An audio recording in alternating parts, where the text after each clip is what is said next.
विधानसभा के पटल पर रखी जाएंगी। फाइनली कल वो दिन आया और उम्मीद के अनुरूप ही 14 में से सिर्फ एक कैग रिपोर्ट कल टेबल की गई। आप सब जानते हैं कि कांग्रेस ने इसको इनिशिएट करते हुए इस कैग रिपोर्ट में जो तथ्य सामने आए हैं उसको ध्यान में रखते हुए ही, क्योंकि जिस समय ये पॉलिसी तैयार की गई थी उसी समय से हमें संदेह था कि इसमें बहुत सारी अनियमितताएं हो रही हैं और अल्टीमेटली इससे सरकार के राजस्व के ऊपर सीधा सीधा असर पड़ने वाला है। मुझे याद है 2 जून को प्रदेश कांग्रेस कमेटी ने इसके बारे में लिखित में शिकायत जांच एजेंसीज को दी।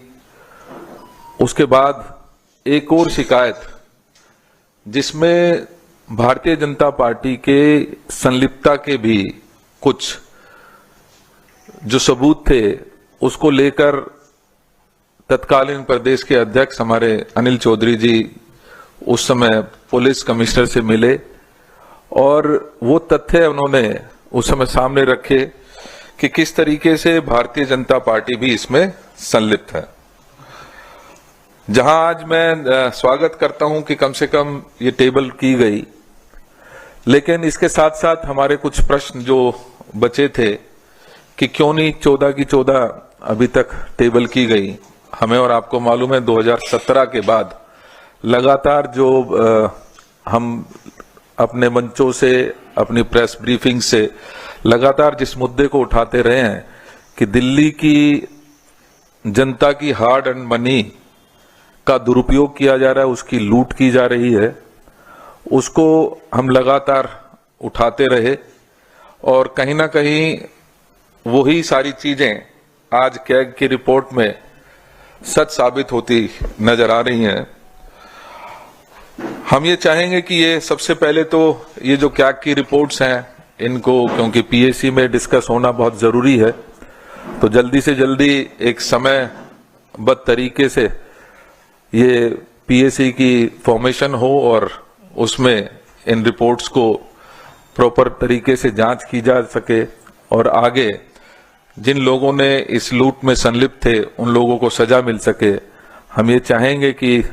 ये सरकार सुनिश्चित करे कि जल्दी से जल्दी पीएसी की कमेटी को फॉर्म करे और उसमें ये डिस्कशन हो।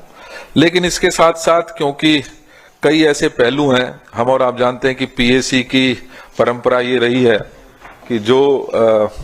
वैसे तो इसमें ऑपोजिशन के जो लीडर होते हैं वही उसको चेयर करते हैं, लेकिन दिल्ली में लगातार हमने देखा कि जो शासन में सरकार होती है वही इसको लीड करती है। तो कहीं ना कहीं जो ऐसे पहलू हैं जो इसमें डिस्कशन नहीं में आ पाएंगे, हम ये चाहेंगे कि कांग्रेस ये डिमांड करेगी कि उनको पब्लिक डोमेन पे भी चर्चा के लिए हम भारतीय जनता पार्टी और आम आदमी पार्टी दोनों को कहेंगे कि वो पब्लिकली इस रिपोर्ट को और अन्य जो रिपोर्ट्स आएंगी उनको चर्चा में जरूर लेकर आए। कुछ महत्वपूर्ण बिंदु जो मैं अभी आपके सामने इसके बारे में बात करना चाहता हूं, डिटेल में भाई संदीप दीक्षित जी करेंगे, लेकिन मुझे ये लगता है कि ये जो ऑडिट रिपोर्ट है, आप सब जानते हैं कि 2017-18 से लेकर 2021 के बीच की इसमें सारे जो ऑडिट्स हैं वो उस समय के दौरान जो भी घटनाएं हुई हैं उसको इसमें चर्चा में आई है। लेकिन इसमें महत्वपूर्ण पहलू ये है कि महत्वपूर्ण पहलू विशेष रूप से भाजपा और उसके बड़े नेताओं और तत्कालीन उपराज्यपाल की भूमिका से जुड़े कुछ सवालात हैं जो नजरअंदाज इस रिपोर्ट में किए गए हैं। प्रमुख इसमें अनसुलझे जो प्रश्न है उसमें 1 वर्ष के भीतर 3 आबकारी निदेशकों को बदलने का निर्णय क्यों और किसने लिया। आप जानते हैं कि 3-3 जिस समय ये आबकारी नीति बन रही थी उस समय 3-3 कमिश्नरों को बदला गया। तो ये किसके आदेशों पर किया गया और ये निर्णय क्यों लिया गया। इसके साथ साथ दिल्ली में शराब के नए ब्रांड्स को बढ़ावा देने का काम की जांच जरूरी है। आप जानते हैं कि बहुत सारे ऐसे नए ब्रांड्स इस दौरान इन्होंने इंट्रोड्यूस किए जिसकी जांच बहुत जरूरी है। इसके साथ साथ केजरीवाल सरकार की लाई गई शराब नीति को लागू करने की अनुमति तत्कालीन उपराज्यपाल ने दी थी, फिर इस पर कोई जांच आज तक क्यों नहीं हुई है। मास्टर प्लान का उल्लंघन कर शराब के ठेके खोलने के लाइसेंस कैसे दिए गए, इस पर विस्तृत जांच करने की जरूरत है। हम और आप जानते हैं कि जहां ये शराब नीति आम आदमी पार्टी सरकार द्वारा लाई गई, वहीं जो शराब के ठेके खोले गए वो पूरी दिल्ली में खोले गए और उसमें कुछ ऐसे स्थान भी थे जो उसको क्या कहेंगे, नॉन कन्फर्मिंग एरियाज जो थे उसमें भी ये शराब के ठेके खोले गए। ये किसकी अनुमति से खोले गए, किसने इसकी इजाजत दी। हम और आप जानते हैं कि कॉरपोरेशन की इजाजत के बिना ये शराब के ठेके नहीं खोले जा सकते थे और तत्कालीन भारतीय जनता पार्टी का राज उस समय कॉरपोरेशन में होता था, लेकिन भारतीय जनता पार्टी ने ना सिर्फ इनको खोलने की इजाजत दी बल्कि उनको नॉन कन्फर्मिंग एरियाज में भी खोलने की इजाजत उस समय के जो कॉरपोरेशन में सरकार होती थी उसमें इसको इजाजत दी गई थी। तो ये एक बहुत महत्वपूर्ण जांच का विषय है जिसको पूरी तरीके से जांच की जानी चाहिए। और अगर मैं इस पूरी कैग रिपोर्ट को 3 शब्दों में बयां करना चाहूं तो मुझे लगता है कि ये 3 चीजें इसमें लूट, झूठ और फूट। जब मैं बात कर रहा हूं कि लूट, किस तरीके से लूट मचाई गई दिल्ली के हार्ड एंड मनी की और किस तरीके से वेस्टेज किया गया जो दिल्ली की जनता के से उगाए गए टैक्स के रूप में जो मनी थी उसको किस तरीके से लुटाया गया, वो हमारा और आपके सबके सामने है। उसमें सीधा सीधा कैग की रिपोर्ट में सामने आया कि 2002 करोड़ रुपए की इसमें अनियमितता पाई गई है। अगर यही 2002 करोड़ रुपए दिल्ली के राजस्व में आता तो निश्चित ही जो हमारी महिलाएं हैं जिनको पेंशन नहीं मिल रही थी उनको शायद पेंशन मिल पाती, उन बुजुर्गों को पेंशन मिल पाती या रोड के काम हो पाते। लेकिन कहीं ना कहीं इस आम आदमी पार्टी की सरकार ने लगातार दिल्ली की जनता को लूटने का काम किया। इसके साथ साथ लगातार ये दावे किए गए कि हम दिल्ली की जनता के लिए काम कर रहे हैं। जब मैं बात करता हूं झूठ की, तो झूठे वादे इस आम आदमी पार्टी की सरकार ने लगातार करने का काम किया और वास्तविकता से बिल्कुल दूर। आज कैग की रिपोर्ट में स्पष्ट हुआ है कि ये जो लगातार झूठ बोल रहे थे कि हम राजस्व बढ़ाने का काम कर रहे हैं, उसमें साफ तौर से 2002 करोड़ की जो ये लूट की झूठ है वो सबके सामने आई है। इसी प्रकार से अगर मैं बात करूं कि झूठ किस तरीके से उसको एक अमली जामा पहनाया गया, तो उसमें बहुत स्पष्ट रूप से जो विशेषज्ञ समिति की सिफारिशें थी उनको नजरअंदाज करते हुए इस लूट को अंजाम देने का काम आम आदमी पार्टी की सरकार ने किया है। इसके साथ साथ अब साफ तौर से नजर आता है जिस तरीके से इस पूरे प्रकरण को लगातार आपसी नोक-झोंक में बीजेपी और आम आदमी पार्टी इस कैग की रिपोर्ट को सार्वजनिक होने के बाद चर्चा में लाने से जिस तरीके से बचने का काम कर रही है, ये आपसी फूट का नतीजा है, जिसकी वजह से आज कहीं ना कहीं हमें जो महसूस हो रहा है कि इस कैग की रिपोर्ट को विधानसभा के पटल पर रखने के पश्चात भी इसके ऊपर पूरी तरीके से चर्चा शायद नहीं हो पा रही है। कांग्रेस आज इस मौके पर 3 विशेष बात कहना चाहती है और कांग्रेस की ये मांगे भी हैं कि शराब घोटाले की जांच का दायरा व्यापक किया जाना चाहिए। और जब मैं व्यापक बात कर रहा हूं तो इसमें जो 3 डायरेक्टर्स उस दौरान चेंज हुए उनके बारे में चर्चा होनी चाहिए। चर्चा होनी चाहिए जिन शराब की कंपनियों को ये ठेके मिले, क्या उन्होंने भारतीय जनता पार्टी को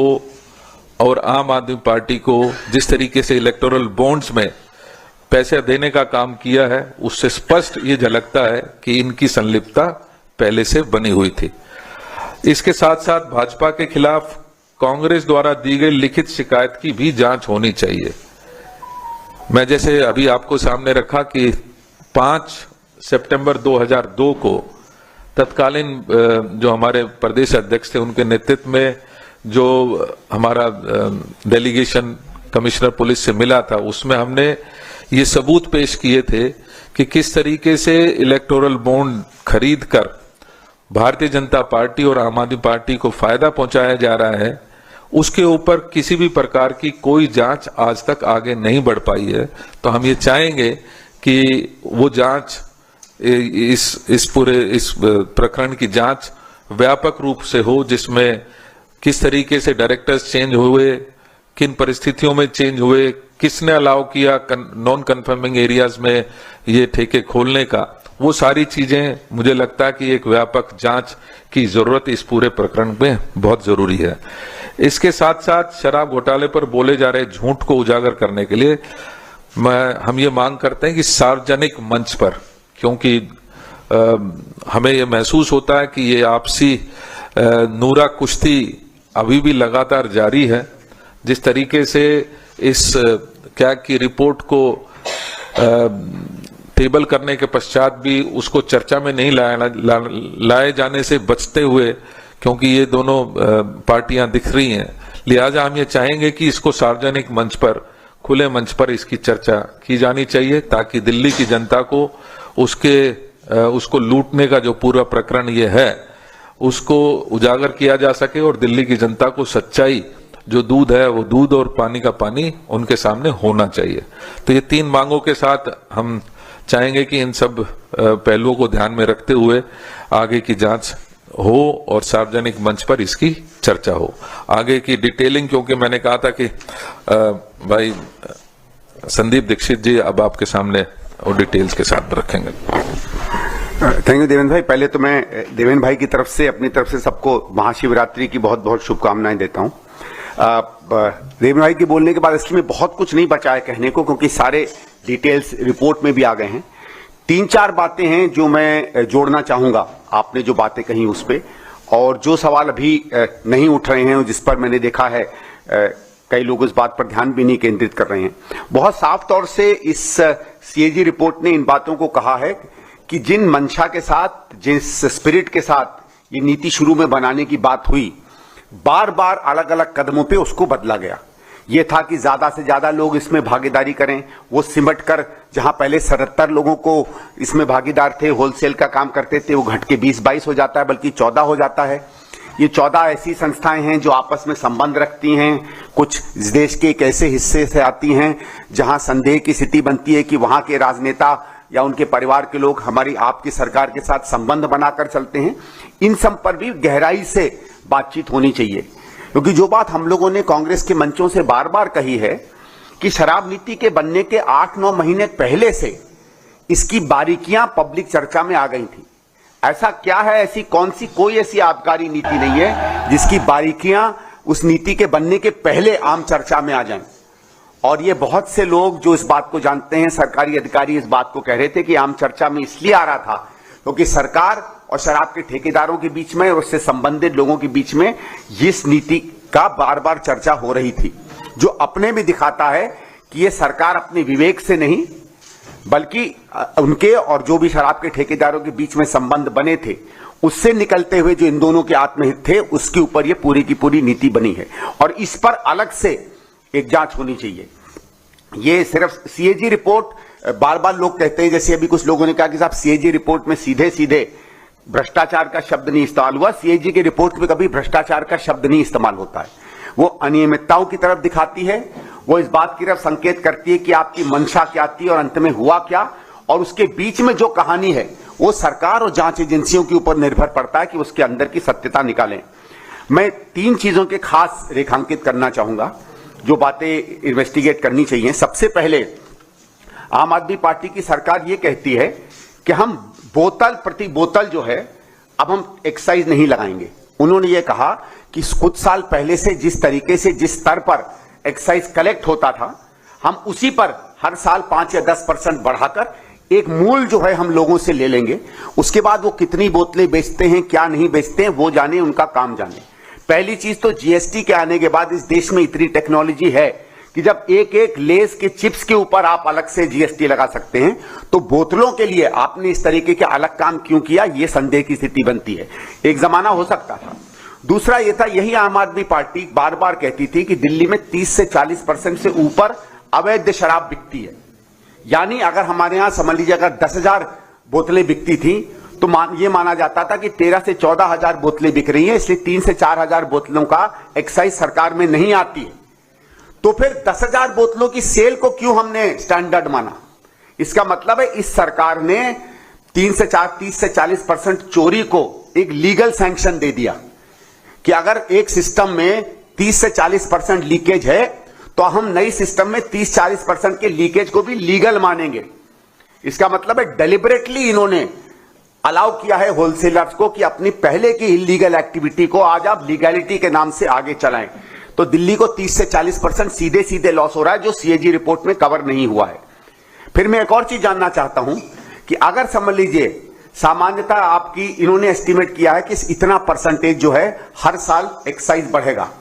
उस परसेंटेज को कैलकुलेट करने के लिए कोई बेसिस ये सरकार नहीं देती है। किसी भी बिजनेस में अगर आप आगे प्रोजेक्ट करते हैं, सामान्य बजट में भी प्रोजेक्ट करते हैं, तो तमाम कैलकुलेशन जाते हैं, कितनी मिडिल क्लास बढ़ेगी, दिल्ली की सैलरी कितनी बढ़ेगी, कि कितना शिफ्ट होगा लोकल लिकर से फॉरेन लिकर में, इस तरीके का कोई मापदंड नहीं बनता है, एक आर्बिट्रेरी नंबर इस्तेमाल कर लिया जाता है। दूसरा यह है कि अगर आप लोगों को भी याद होगा एक कहानी, जब भी हम लोग लिकर माफिया की बात करते हैं तो हम होलसेलर्स की बात करते हैं। सारी की सारी नीति प्राइवेट होलसेलर्स पर आधारित होती है। इसमें मैन्युफैक्चरर्स कहीं नहीं दिखते हैं, इसमें रिटेलर्स का हित कहीं नहीं दिखता है। और ये पहली बार हमने देखा है कि कोई नीति कहती है कि प्रति व्यक्ति को अगर हम 2 ही दुकान देंगे, वो 54 दुकानें तक उसको लाइसेंस मिल जाता है। और मैं आपको दुकानों का क्या गणित हो सकता है इसका एक छोटा नंबर दूंगा। सामान्य ये माना जाता है सामान्य कि अगर एक लिकर की दुकान दिल्ली में है तो उसका कुछ नहीं तो 60-70 लाख से 1 करोड़ 1.25 करोड़ का फायदा होता है हर साल। तो जिस एंटिटी को 2 करोड़ का साल में फायदा होना चाहिए था, आपने केवल एक पेन से उसको, अगर आप 50 या 52 दुकानें माने तो 50 करोड़ का उसने फायदा कर दिया। तो आपके दस्तखत से जो व्यक्ति 2 करोड़ कमा सकता था अगर 50 से 52 करोड़ कमा सकता है, तो ये बात मैं तो नहीं मान सकता कि अंदर केवल आपके अंदर में जनहित होगा। आपके और उन लोगों के बीच में क्या संबंध हुए होंगे कि आपने केवल एक दस्तखत से, जो नीति के खिलाफ था, नैतिकता के खिलाफ था, सरकार के अधिकारियों ने जिस तरीके से प्रपोजल आपके पास भेजे उसके खिलाफ था, कैबिनेट में जो डिसीजन हुए उसके खिलाफ था, केवल एक दस्तखत से आपने लोगों को 2 से 54 दुकानें कर दी। ये किस बेसिस के अंदर किया गया, इसका सीधे सीधे इन्वेस्टिगेशन होना चाहिए। दूसरी जो बात मैंने आपसे कही कि जो ये कहा गया था कि पहले 377 के करीब रिटेल थी, जिसमें 262 केवल प्राइवेट किए जाते थे और सरकारी कंपनियां इसको बेचा करती थी। आज वो एक तरफ तो 850 के करीब रिटेल हो जाते हैं, लेकिन जहां पहले 262 के करीब प्राइवेट प्लेयर्स थे, आज केवल 22 प्राइवेट प्लेयर्स हो जाते हैं। और आर्ग्यूमेंट आप देते हैं कि हमें इसको बढ़ाना चाहिए था। आपको शायद याद होगा कि जब सीएजी की रिपोर्ट आई थी 2G पर, तो ये हमने एक मंशा की थी कि जितने ज्यादा प्लेयर्स उस मार्केट में आएंगे उतना ज्यादा ओपन होगा। उसके बिल्कुल विपरीत उस समय आम आदमी पार्टी ने कहा था, बिल्कुल दूसरे तर्ज दिए थे, और आज उसी तर्ज से वो एक अपनी रिपोर्ट बनाते हैं। तो इन चीजों को उसमें बहुत गंभीरता से देखना चाहिए। और जो एक फाइनल बात मैं आपके सामने कहना चाहता हूं, जो देवेंद्र जी ने अपने सवाल पर एक बात किया था कि किस तरीके से इसमें जो है कुछ ब्रांड्स को प्रमोट किया गया, उसमें एक स्टैंडर्ड ऑपरेटिंग प्रोसीजर की एक चिट्ठी है जो मैंने चुनाव के दौरान आप लोगों के सामने उल्लेख किया था, लेकिन चुनाव था तो शायद इसको बहुत लोग नहीं देख पाए। दिल्ली सरकार ने एक स्टैंडर्ड ऑपरेटिंग प्रोसीजर लिकर का चेंज करने की एक डॉक्यूमेंट बनाया था जो मुझे मिला, और मैंने उसको वेरीफाई किया है। और अगर आप देखिएगा, आज से कोई 10-15 दिन पहले एलजी साहब की अध्यक्षता में एक नई आबकारी नीति दिल्ली में इंप्लीमेंट हुई है जो स्टैंडर्ड ऑपरेटिंग प्रोसीजर पर बनती है।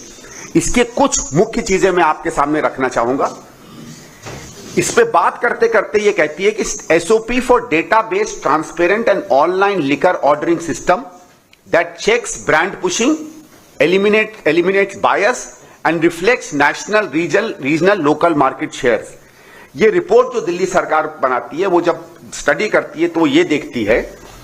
कि दिल्ली में अगर माना जाए कि दिल्ली में लोगों का जो लिकर ड्रिंकिंग का कल्चर है या जो प्रेफरेंसेस हैं, सामान्यतः माना जाएगा कि गुड़गांव है, नोएडा है या आसपास के जो शहर हैं जिसको हम एनसीआर कहते हैं, जिस तरीके की वहां प्रेफरेंसेस या आदतें होंगी, दिल्ली में भी सामान्यतः उसी तरीके का आपको कस्टमर मिलेगा।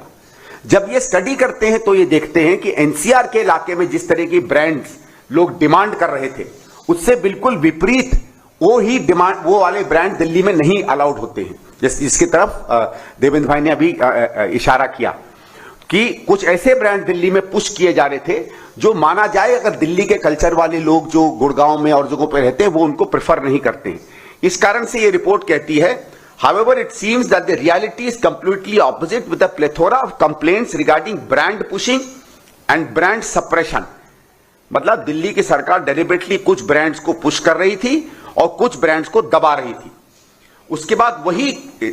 आगे चल के कहती है कि certain brands are pushed in Delhi contrary to custom choice. यह मालूम है कि सरकार की रिपोर्ट खुद कहती है कि हम लोगों ने जो काम किया है उसमें मार्केट का कहीं प्ले नहीं था, हम जबरदस्ती कुछ न कुछ ब्रांड्स थोपते हैं दिल्ली के ऊपर। वो ऊपर कुछ लिस्ट देती है इन ब्रांड्स की,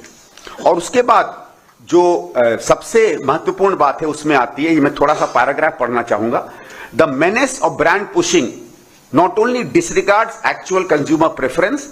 but undermines fair market competition. और अगर सरकार की तरफ से मार्केट कॉम्पिटिशन अनफेयरली डील किया जाता है तो ये करप्ट प्रैक्टिस में आता है। उसमें कहा है कि the practice has become to sell what is ordered and order only what one likes to sell. मतलब जो हम चाहेंगे हम वही बेचेंगे, जो हम चाहेंगे अपने मन से उसको हम बेचेंगे। इसके मतलब है आर्बिट्रेरी है, और शराब में कोई परोपकार में किसी शराब की कंपनी की मदद नहीं करता है। फिर उसमें दिया जाता है कि इसमें एक परवर्स इंसेंटिव आता है, और जो आखिरी लाइन है, जो सबसे इंपॉर्टेंट लाइन आती है, analysis of the above top brands जो दिल्ली में पुश हो रहे हैं reveals that most of them have their plants based in Punjab. Punjab में किसकी सरकार है ये बात आप देख लीजिए, और वो लिस्ट भी वही रिपोर्ट देती है कौन सी वो कंपनियां हैं जो पंजाब में बेस्ड हैं। तो न केवल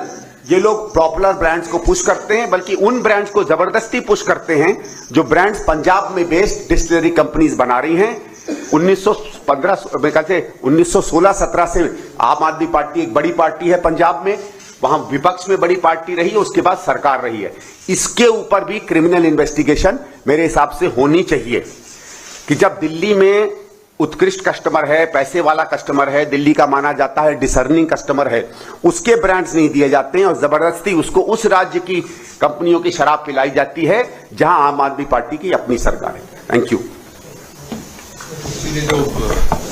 मुझे लगता है कुछ चीजें जो इसमें रिपोर्ट में पूरी तरीके से इंगित की गई हैं, जिसमें लाइसेंस वायलेशंस की बात है, जिसमें लैक ऑफ क्वालिटी कंट्रोल खास तौर पे अगर मैं बात करूं, वो बहुत महत्वपूर्ण है, क्योंकि एक तरीके से मोनोपोलाइज पूरा ये जो डिस्ट्रीब्यूशन था वो कर दिया गया था, और इसी वजह से कहीं ना कहीं जो क्वालिटी है उसके ऊपर चेक्स जानबूझकर हटाए गए, ताकि एक बोतल के साथ साथ दो बोतलें भी जिस तरीके से इन्होंने उस समय बांटने का काम किया था वो बहुत ही दुखद है। और बहुत मैं समझता हूं कि ऐसे समय में, जिस समय कोरोना काल चल रहा था, उस समय पर इस तरीके की जो हरकतें हुई हैं वो कहीं ना कहीं हमारे समाज में भी उसका बहुत गलत असर गया है, और उसका असर खास तौर पर महिलाओं के ऊपर ज्यादा पड़ा, जिसकी वजह से बहुत विरोध भी, और उस विरोध के चलते इनको ये पॉलिसी विड्रॉ भी करनी पड़ी। इसके साथ साथ जो अन्य पहलू इसमें कवर किए गए हैं और जिनकी ओर सीएजी ने इशारा किया है, उसमें weak regulatory and enforcement mechanism की भी बात मजबूती के साथ रखी गई है। डेफिशिएंसीज इन इन्वेंट्री ट्रैकिंग, अभी संदीप भाई ने उसके बारे में विस्तार से बात की कि ट्रैकिंग हो ही सकती थी जहां पर हम लेज के एक चिप्स का कोई पैकेट बेचते हैं उसकी ट्रैकिंग हो सकती है, तो बोतल की तो निश्चित ही हो ही सकती थी। तो ये कुछ ऐसी चीजें थी जो हमें लगता है कि इसमें अभी भी जांच की जरूरत है, और इसकी विस्तृत जांच जिसके दायरे में उस समय के तत्कालिक जो लेफ्टिनेंट गवर्नर भी थे, जिनके साइन से ये पॉलिसी लागू हुई, नॉन कन्फर्मिंग एरियाज में भी इन शराब की दुकानों को खोला गया, किसके इशारे पर खोला गया, क्यों रूल्स को बिल्कुल दरकिनार करके इन शराब की दुकानों को खोला गया, वो सारे पहलुओं के बारे में संदीप जी ने और हमने बात रखी है। हम चाहेंगे कि इसके ऊपर लगातार हम जो नए नए पहलू आएंगे उसके बारे में आपको फिर भी ब्रीफिंग करते रहेंगे। और जिस लेटर की मैं चर्चा कर रहा था 5/9 की, मैं वो आप सबके सामने दिखाना भी चाहता हूं, जिसमें हमने खास तौर पे ये ब्रांड्स की बात जो है वो रखी थी कि कौन कौन से ऐसे ब्रांड्स हैं जिनको लगातार पुश किया जा रहा है और उनके लिंक्स कहां पर हैं। उसकी जांच आज तक भी पेंडिंग है। ये पुलिस कमिश्नर के यहाँ पर 5/9/2022 को हमारा रिप्रेजेंटेशन गया था, लेकिन आज तक उसके ऊपर कोई कार्रवाई नहीं हो पाई है। Thank you.